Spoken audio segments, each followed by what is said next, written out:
Hello everyone, दोस्तों मैं अरुण शर्मा। आप देख रहे हैं द सोच। दोस्तों वीडियो में बात करने वाले हैं बीजेपी सरकार के बारे में कि नीतीश कुमार और देखा जाए तो चिराग पासवान को उनको अपनी पार्टी में लेके चलना था और बिहार के इलेक्शन पे दाव लगा चुकी बीजेपी पर औंधे मुंह गिरने के कगार पे थी, क्योंकि चिराग पासवान ने बार बार जनता का साथ देते एक हुंकार भरी थी कि जाति जनगणना वो कराएंगे।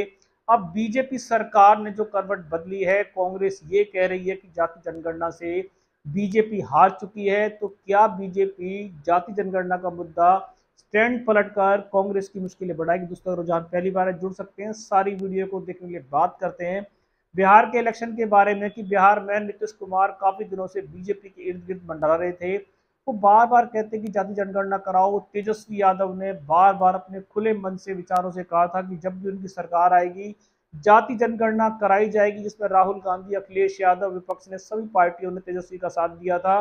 पर बीजेपी सरकार किसी भी सूरत में इस मांग को मानने को तैयार नहीं थी। इसी बीचों बीच चिराग पासवान ने केंद्र की राजनीति छोड़ने तक के संकेत दे दिए थे।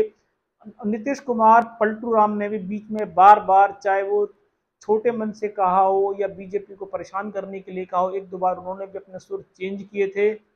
वो कहते थे कि जाति जनगणना कराई जाए। बीजेपी ने जाति जनगणना की हाथों भरी है, पर बीजेपी के दिल में खलबली मच गई है। बीजेपी चाहती है किसी भी सूरत में बिहार का इलेक्शन महाराष्ट्र की तरह जीता जाए, और कांग्रेस, इंडिया पार्टी, विपक्ष ये डंके बजा रहा है कि उन्होंने मोदी सरकार के घुटने टिकवा दिए हैं। क्या मोदी सरकार का स्टैंड से हटना, घुटने टेकना बिहार के इलेक्शन में तगड़ी विक्ट्री मारेगा? क्या आज विपक्ष जो आज जाति जनगणना के लिए तो खुश है, क्या बिहार में बीजेपी को आने से रोक पाएगा? क्योंकि बीजेपी ने जो चाल चली है उससे विपक्ष धराशायी एक बार तो पहले ही हो गया, क्योंकि जाति जनगणना का मुद्दा विपक्ष का ही था और बिहार के इलेक्शन में विपक्ष बीजेपी को घेरने की तैयारी कर रहा था। पर बीजेपी ने जनता के मन की बात पहले ही कर दी, तो अब बीजेपी तो जीत के कगार पे आ जाएगी।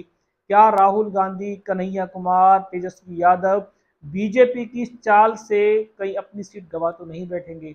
नीतीश कुमार ने धन्यवाद प्रकट कर दिया है। चिराग पासवान जो केंद्र की राजनीति को छोड़ने के रोज धमकी भरे पत्र बीजेपी को लिख रहे थे, पर चिराग पासवान भी बीजेपी के खेमे में आ गए हैं। उन्होंने बीजेपी मोदी सरकार का धन्यवाद प्रकट किया है। उन्होंने कहा है कि मोदी सरकार में ही रहेंगे। अब कांग्रेस की मुश्किलें जीत को लेकर बढ़ी हैं या हार को लेकर बढ़ी हैं, क्योंकि कांग्रेस की मुश्किलें कम नहीं होती। कांग्रेस का भी दावा है कि बीजेपी ने उनके सामने घुटने टेके हैं, राहुल गांधी की जय जयकार हो रही है। पर क्या बिहार के इलेक्शन में बीजेपी ने जानबूझकर, सोच समझकर, रणनीति के चलते ये तुक्का डाला है? अगर बीजेपी बिहार के इलेक्शन में हार जाती है, ऐसा होगा तो नहीं, फिर भी अगर बीजेपी बिहार के इलेक्शन में खाली हाथ रहती है तो ये निश्चित है बीजेपी जाति जनगणना को कभी नहीं कराएगी।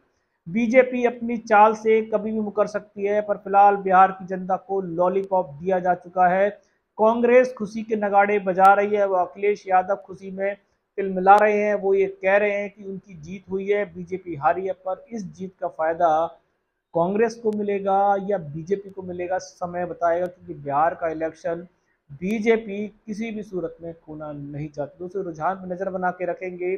भले ही बीजेपी ने राहुल गांधी विपक्ष के आगे घुटने टेक दिए हो, अपने स्टैंड से हट गए हो, बैकफुट पे बीजेपी आ गई हो, पर क्या बिहार के इलेक्शन में इसका फायदा कांग्रेस को 0% में मिलेगा, या बीजेपी ने जानबूझकर, सोच समझकर ब्रह्मास्त्र का यूज किया है?